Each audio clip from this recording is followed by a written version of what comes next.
Hello नमस्कार, आप सभी का एक बार फिर से हार्दिक स्वागत है। बात करेंगे एसपी बख्शी बुक से एरर्स जो हमारी चल रही है उसमें एक्सरसाइज बी की।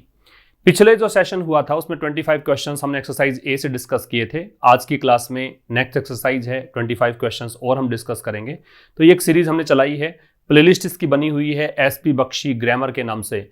वहां जाकर आप पिछले सेशन को भी देख सकते हैं। आपका बस इतना सा काम है कि आप कंटिन्यू इस सेशन को देखते रहिए और जो भी इंपॉर्टेंट पॉइंट्स हो वो सब नोट करते चलिए। पूरे सेशन को देखने की आदत डाल लीजिए और ज़रूर से अपने दोस्तों तक पहुंचाइए, शेयर कीजिए मैक्सिमम। आइए स्टार्ट करते हैं इस सेशन को। सबसे पहला क्वेश्चन देखिए क्या कहना चाहता है। पहला क्वेश्चन है beware of a fair weather friend. सबसे पहले तो ये फेयर वेदर फ्रेंड है, हो सकता है कि आपसे एरर्स में इडियम्स एंड फ्रेजेस में पूछ लिया जाए। फेयर वेदर फ्रेंड से मतलब होता है ऐसा मित्र जो सुख का साथी हो। तो सुख के स्वार्थी साथी जो होते हैं, सेल्फिश टाइप ऑफ फ्रेंड्स जो होते हैं ना, उनको बोलते हैं फेयर वेदर फ्रेंड। कहना क्या चाह रहा है, बीवेयर ऑफ, बीवेयर के साथ ऑफ लगता है, पता ही आपको। तो beware of a fair weather friend, तो एक आपको सावधान रहना है एक फेयर वेदर फ्रेंड से जो सुख के स्वार्थी साथी होते हैं, जो दुख में साथ छोड़ देते हैं उन मित्र से। Who is neither a friend in need, जो कि ना ही तो एक मित्र है आवश्यकता में, नोर अ फ्रेंड इन डीड, और ना ही वो क्या है, ना ही वो वास्तव में मित्र है। ठीक है, तो यहाँ पे आप देखिए बीवेयर के साथ में ऑफ लगता है, हु जो है वो फ्रेंड के लिए आ रहा है, इज इसी को देख के लग रहा है। नीदर के साथ में नोर लगता है। ठीक है, नीदर नोर का जो एक पेयर बन रहा है वो भी बिल्कुल सही परफेक्ट पेयर है, क्योंकि नोर के बाद में भी ए के साथ में नाउन है और नीदर के बाद में भी ए के साथ में नाउन है। सब कुछ परफेक्ट है, कोई एरर नहीं है। यहाँ पे आपका आंसर होना चाहिए नो एरर। ठीक है, कोई आंसर मतलब कोई भी इसमें एरर वाला पार्ट नहीं है। अच्छा, इसका जो पीडीएफ होगा वो आपको मिल जाएगा कहाँ से, टेलीग्राम से। टेलीग्राम का लिंक आपको डिस्क्रिप्शन में दे रखा है, वहां से जाकर टेलीग्राम पे जुड़िए, वहां पर आपको ये पीडीएफ मिल जाएगा। नेक्स्ट देखिए, Copernicus proved that earth moves around the sun. क्या कहना चाह रहा है, Copernicus proved that earth moves around the sun. इसका ट्रांसलेशन तो ये है कि कोपरनिकस ने यह सिद्ध किया कि अर्थ जो है वो सूर्य के चारों ओर चक्कर लगाती है। अब यहाँ पे अर्थ जो शब्द है इससे पहले आपको लगाना है क्या, अर्थ से पहले द लगेगा, द अर्थ, क्योंकि ये यूनिक जो ब्रह्मांड में एकमात्र, जो यूनिवर्स में एकमात्र कोई चीज है, अर्थ है, मून है, सन है, इन सबसे पहले हम द लगाते हैं, पता ही होगा आपको। तो यहां अर्थ से पहले आपको द का प्रयोग करना पड़ेगा। 2 नंबर गलत है। तीसरा देखिए, seldom we have been treated in such a rude manner by the police personnel. देखो ये पर्सनल जो शब्द है इसके बारे में बता दूं, ये जो है वो कर्मचारियों के लिए यूज किया जाने वाला वर्ड है। एक पर्सनल होता है, व्यक्तिगत होता है, निजी होता है, एक पर्सनल है, इसका मतलब होता है जो कर्मचारी हैं, एम्प्लॉइज हैं, उनके लिए। कहना क्या चाह रहा है, seldom we have been treated in such a rude manner, मतलब हमें कभी भी ऐसे मतलब रूड तरीके से किसी पुलिस कर्मचारी जो है उसके द्वारा इतने रूड तरीके से, इतने सभ्यतापूर्ण तरीके से हमें ट्रीट नहीं किया गया। ये इसका ट्रांसलेशन है। अब ये सेल्डम से जब आप स्टार्ट करते हो तो कुछ ऐसे शब्द होते हैं, ये नेगेटिव एडवर्ब्स होते हैं जनरली। नॉट ओनली है, नेवर है ना, हार्डली है, स्केर्सली है, नो सूनर है, या सेल्डम आ चुका है, रेयरली आ जाता, तो हमें इन्वर्जन लगाना होता है। इन्वर्जन का मतलब पता है होना चाहिए आपको कि वर्ब का प्रयोग सब्जेक्ट से पहले होता है। तो यहाँ पे जो हैव है वो पहले आएगा और वी बाद में जाएगा। तो हैव वी बीन ट्रीटेड, ये आपका आंसर होना चाहिए, right. Have we been treated, ये आपका आंसर होना चाहिए। यहाँ पे आपका आंसर होगा 1 नंबर। लेट मी रिपीट, यहाँ पे सेल्डम से स्टार्ट है। अगर आप सेल्डम से स्टार्ट करते हो, नो सूनर से स्टार्ट करते हो, हार्डली या स्केर्सली से स्टार्ट करते हो, या रेयरली से स्टार्ट करें, या नॉट ओनली से करें, या नेवर से करें, देयर भी होता है, अंडर नो सर्कमस्टेंसेस भी होता है, सो भी हो जाता है ना। तो इनसे स्टार्ट करने पर आपको इन्वर्जन लगाना है। इन्वर्जन का मतलब है हेल्पिंग वर्ब सब्जेक्ट से पहले आएगी। नंबर 4 देखें आप। नंबर 4 कह रहा है सम आर बोर्न ग्रेट, कुछ लोग जो हैं वो जन्म लेते हैं महान, मतलब महान ही होते हैं जन्म से। दूसरा कह रहा है कि सम अचीव ग्रेटनेस, कुछ लोग महानता प्राप्त करते हैं, and some had greatness thrust upon them. ये थर्स्ट अपॉन जो शब्द है इसका मतलब कि मतलब कह सकते हो कि उन पे थोप दिया जाता है, इसको थ्रस्ट अपॉन बोलते हैं। किसी चीज को थोपना किसी पर, उसको थ्रस्ट अपॉन बोलते हैं। तो यहाँ पे एक्चुअल में देखें कि ये एक फैक्ट बता रहा है। यहाँ पे कुछ लोग जन्म लेते हैं महान, कुछ को अचीव करनी पड़ती है ग्रेटनेस। तो आप देखेंगे ये आर बोर्न है, ये पैसिव है फर्स्ट फॉर्म का, फिर यहाँ अचीव आया, ये वर्ब की फर्स्ट फॉर्म है ही। तो आप समझ जाइए कि यहाँ पे हम फर्स्ट फॉर्म मतलब प्रेजेंट की बात ही कर रहे हैं। तो ये हैड गलत है, फिर हैड नहीं होना चाहिए, हैड के स्थान पे आपको हैव लगाना पड़ेगा। तो यहाँ पे हैव आएगा, आपका आंसर हो जाएगा 3 नंबर। बात समझ में आ गई? क्योंकि ये प्रेजेंट की बात ही कर रहा था, आर के साथ थर्ड फॉर्म है तो ये फर्स्ट फॉर्म का पैसिव है, फिर अचीव है वो वर्ब की फर्स्ट फॉर्म है ऑलरेडी, तो यहाँ पे भी हैव आएगा, फिर हैड नहीं आएगा। ठीक है, थोड़ा सा मैं ऊपर कर देता हूँ इसको। नंबर 5 जो क्वेश्चन है उसको देख लेते हैं। तो ये तो 4 क्वेश्चन का सोल्यूशन हमने किया अभी तक। क्वेश्चन नंबर 5 देखो, क्वेश्चन नंबर 5 क्या बोल रहा है, देखिए क्वेश्चन नंबर 5 बोल रहा है कि the property was divided among the 2 brothers.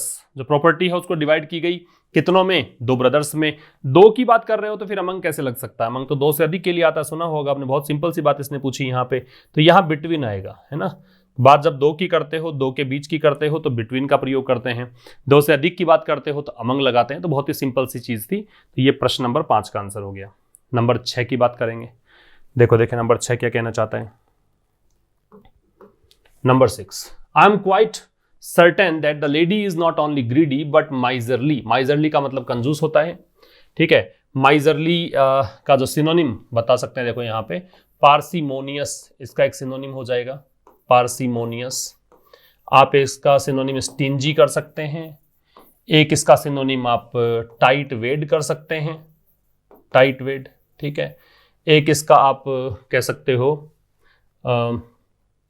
Miserly होएगा, निगर्डली कर सकते हो। तो ये सब सिनोनिम्स हैं इसके, कंजूस को बोलते हैं। ठीक है, तो आई एम क्वाइट सर्टेन, तो मैं बिल्कुल निश्चित हूं इस बात को लेकर कि जो लेडी है वो ना केवल ग्रीडी है, ना केवल लालची है, बल्कि कंजूस भी है।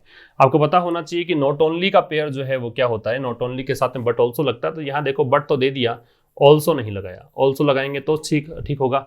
आंसर क्या हो जाएगा, 3 नंबर। ठीक है, नेक्स्ट पे आ जाओ। There are number of reasons I do not like him but his selfishness is intolerable. There are number of reasons, तो ये कह रहा है कि बहुत सारे कारण हैं, और किस चीज के, कि मैं उसे क्यों पसंद नहीं करता इस चीज के। ये तो एक चीज जोड़नी है इसको, there are number of reasons, बहुत सारे कारण है कि मैं उसे क्यों पसंद नहीं करता। लेकिन जो उसकी सेल्फिशनेस है वो तो इनटॉलरेबल है, वो तो सहन होने योग्य नहीं। इनटॉलरेबल का मतलब आप सहन नहीं कर सकते, टॉलरेबल होता तो सहन करने योग्य होता, इन प्रीफिक्स लगा दिया तो सहन होने योग्य नहीं है।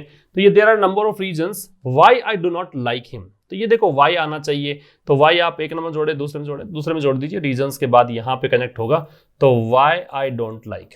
ठीक है, ऐसे होगा कि मैं क्यों पसंद नहीं करता, बहुत सारे कारण है इस चीज के। तो ये ट्रांसलेशन से हो जाएगा आपसे कि बहुत सारे कारण हैं कि मैं उसे क्यों पसंद नहीं करता। ट्रांसलेशन से आप इसको कर सकते हैं।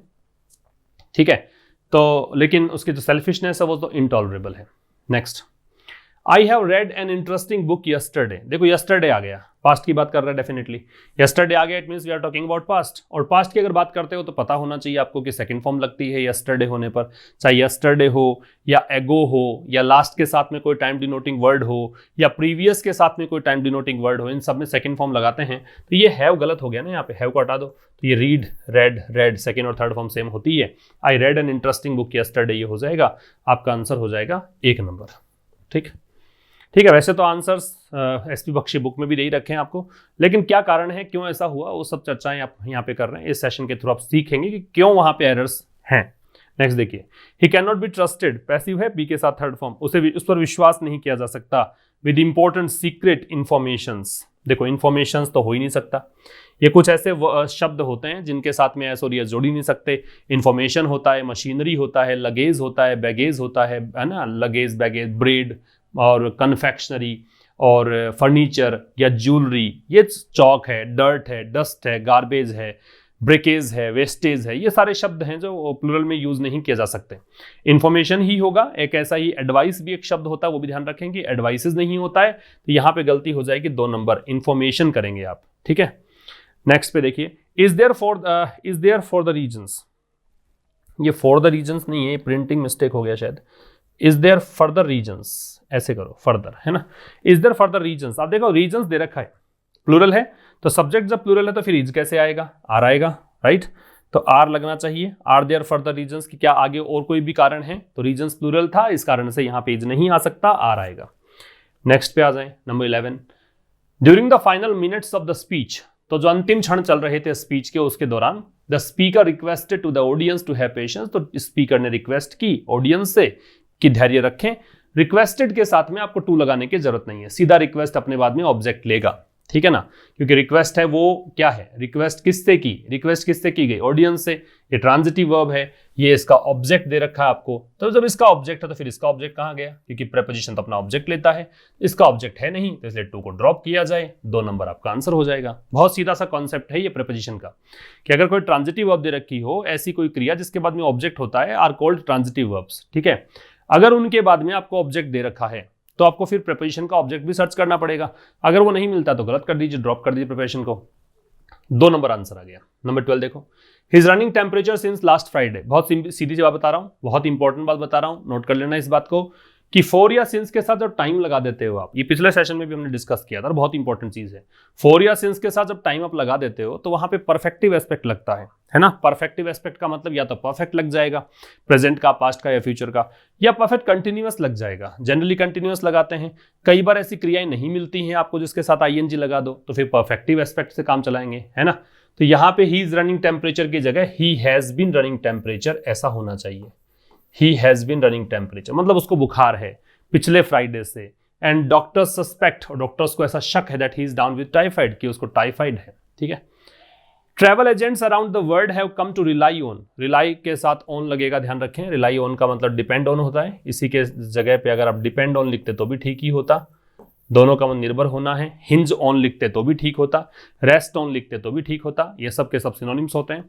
Travel agents around the world, तो पूरे विश्व भर में जो ट्रैवल एजेंट्स हैं, have come to rely on computers, तो वो अब चूंकि निर्भर होने लग गए हैं कंप्यूटर्स पर, टू बुक सीट्स, किसके लिए, सीट्स बुक करने के लिए, सीट आरक्षित करने के लिए, कहां पर, एयर फ्लाइट्स में। आपने प्रेपोजिशन पढ़ा हो तो पता होना चाहिए कि एरोप्लेन है ना, या बस है, या ट्रेन है, इन सब के लिए इन नहीं लगाते, ऑन लगाते हैं। बस के लिए, ट्रेन के लिए, शिप के लिए, और बस, ट्रेन, शिप और प्लेन, इन सब के लिए आप इन नहीं लगाते, ऑन लगाते हैं, याद रखें। तो ऑन एयर फ्लाइट्स, ये थोड़ा सा फिक्स प्रेपोजिशन वाला सा मामला है, 2 नंबर आपका आंसर होगा। नेक्स्ट पे आ जाइए, शी एक्सप्रेस्ड हर ग्रेटिट्यूड्स, ग्रेटिट्यूड्स नहीं हो, ग्रेटिट्यूड, ग्रेटिट्यूड एक नाउन है, इसका प्लूरल थोड़ी ना बना दोगे आप, ये एक एब्स्ट्रैक्ट नाउन है, कृतज्ञता को बोलते हैं, एहसान मानने को जो प्रोसेस होता है उसको ग्रेटिट्यूड बोलते हैं। तो उसने अपनी कृतज्ञता जाहिर की, तो ग्रेटिट्यूड्स नहीं होगा, ग्रेटिट्यूड होगा, एस को ड्रॉप करना पड़ेगा, ये एब्स्ट्रैक्ट नाउन है, एब्स्ट्रैक्ट नाउन का प्लूरल नहीं बनता है। नेक्स्ट पे आ जाएं, when the meeting was over, जब मीटिंग ओवर हुई, ही वाज वेरी टायर्ड, तो वो बहुत थक गया था, so that he went home immediately, तो इतना थक गया था कि वो इसीलिए घर चला गया तुरंत।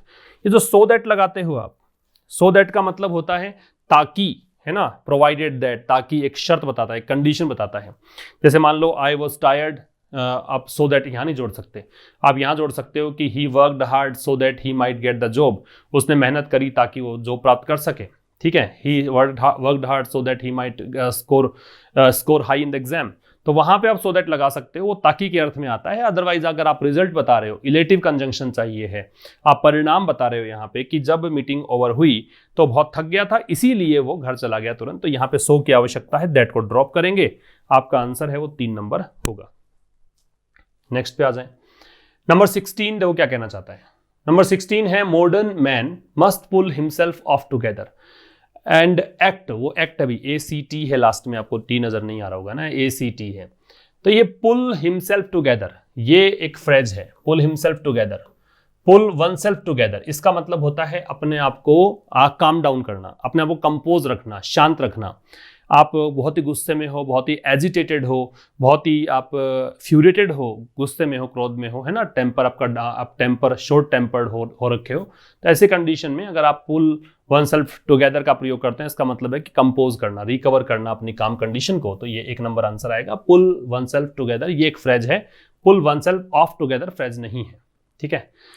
There would be fewer follies, follies जो होता है मूर्खता को बोलते हैं, फुलिशनेस को बोलते हैं फॉलीज, तो कह रहा है there would be fewer follies, तो बहुत ही कम मतलब मूर्खताएं होंगी, और and happiness and good feeling all around if we applied the scientific attitude to, applied के साथ में प्रेपोजिशन टू लगता है, किस चीज पर अप्लाई कर रहे हो, किस चीज पर लागू कर रहे हो। पहले मैं ट्रांसलेशन बता देता हूं इसका। एक चीज और गलत है यहाँ पे, ये जो एंड 2 बार लगा हुआ है ना, यहाँ इसके स्थान पे कोमा लगा दीजिए, फिर एंड लगा दीजिए लास्ट वाले से पहले, ये भी गलत ही है ना। लेकिन आपने एरर देखेंगे इसकी, जब भी एक्सरसाइज देखोगे आप बुक में, तो वहां पे आंसर यही दे रखा है, लेकिन गलत ये भी है। एंड ऐसे थोड़ी लगा सकते हो, Ram and Shyam and Mohan, Ram comma Shyam and Mohan, ऐसा लगा सकते हो।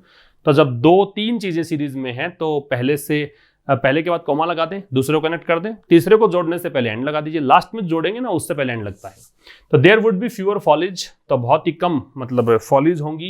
एंड हैप्पीनेस, कॉमा लगा दीजिए, एंड हैप्पीनेस खुशियां। एंड गुड फीलिंग, और बहुत ही अच्छी भावना, ऑल राउंड हर तरफ चारों ओर। If we applied the scientific spirit, कब?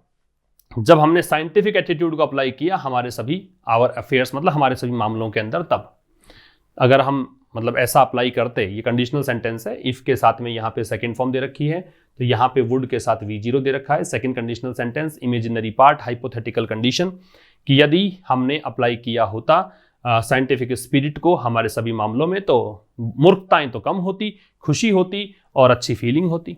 ठीक है, फिर देखो, Heera told to the teacher that she could not come for the rehearsals the next day. तो Heera told to the teacher, ये टोल्ड के बाद में भी टू नहीं लगेगा क्योंकि टोल्ड का ऑब्जेक्ट ये रहा, तो फिर टू का ऑब्जेक्ट नहीं है, ट्रांजिटिव वर्ब है। टेल का ऑब्जेक्ट दे रखा है आपको, किसको बताया? टीचर को बताया। टू का ऑब्जेक्ट क्या है? नहीं है, तो ड्रॉप करिए इसको, जैसे कि हमने रिक्वेस्टेड में ड्रॉप किया था। ठीक है, ट्रांसलेशन समझ में आ गया होगा कि हीरा ने बताया अपने टीचर को कि वो नहीं आ सकी कल for the rehearsal, she could not come for the rehearsals the next day, अगले मतलब दिन, तो वो नहीं आ सकते। मतलब ये पास्ट में कन्वर्ट किया है इसने, नरेशन का पार्ट है इसलिए कैन का कुड किया है, और फिर नेक्स्ट डे चूंकि टुमारो होगा तो नेक्स्ट डे कर दिया होगा, कैन नॉट का कुड नॉट कर दिया। I am told that Anjali has been, ये आपका पैसिव वॉइस है कि मुझे बताया गया कि Anjali has been suffering from fever, कि अंजलि जो है फीवर से सफ़र कर रही है सिंस 10 days। ये जो है 10 दिनों से, ये पीरियड ऑफ टाइम है, पॉइंट ऑफ टाइम नहीं है। 10 दिन कौन से हैं हमने नहीं पता है, इसलिए सिंस को ड्रॉप करेंगे और यहाँ पे लगाएंगे फॉर।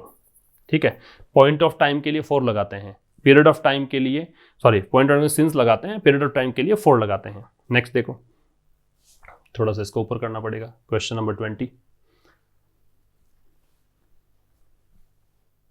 देखो क्वेश्चन नंबर 20 क्या कह रहा है। The armed forces have been working around the clock, ये राउंड द क्लॉक होता है, राउंड द क्लॉक एक फ्रेज होती है, इसका मतलब 24 घंटे है ना, दिन रात एक कर रखे हों, राउंड द क्लॉक उसको बोलते हैं। तो द आर्म्ड फोर्सेज मतलब जो सशस्त्र सेना है वो काम कर रही है राउंड द क्लॉक, मतलब 24 घंटे काम कर रही है, to bring a semblance, semblance का मतलब होता है एक रूपता, सिमिलैरिटी। किसकी सिमिलैरिटी? नॉर्मल सी, ये भी गलत, नॉर्मेलिटी की जगह नॉर्मल सी होना चाहिए। सामान्य माहौल के लिए नॉर्मल सी यूज करते हैं, नॉर्मल सी।